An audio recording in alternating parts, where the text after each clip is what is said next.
তো এই জুলাই বিপ্লবের মাধ্যমে আজকে আমাদের একটা ঐতিহাসিক সুযোগ এসেছে। এবার নেতৃত্ব বাছাই করতে ভুল করলে চলবে না।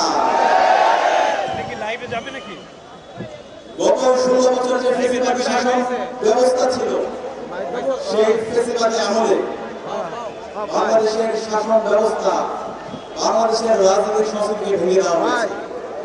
এর মধ্যেও ইনসাফের প্রতিনিধিরা তারা সবসময় এদেশের মাটি ও মানুষের সাথে ছিল, এদেশের মাটি ও মানুষের অব্যক্ত কথাগুলো বলেছে। জুলাই বিপ্লব পরবর্তী 1.5 বছর জুড়ে ইনসাফের প্রতিনিধিরা তারা দেখিয়েছে কিভাবে মানুষের জন্য কথা বলতে হয়, কিভাবে কাজ করতে হয়, কিভাবে জুলাইকে ধারণ করতে হয়, কিভাবে জুলাইয়ের শহীদদের আকাঙ্ক্ষাকে ধারণ করতে হয়।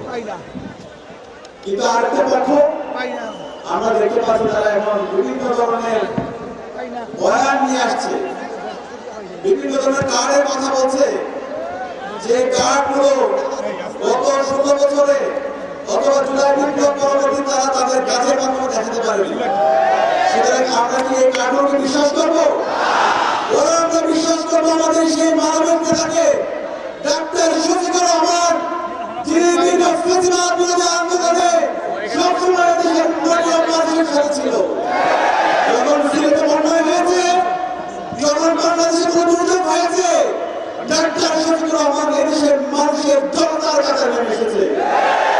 এই ধরনের আমাদের মানবিক নেতা দরকার, যারা তাদের কাজের মাধ্যমে করিয়ে দেখিয়েছে।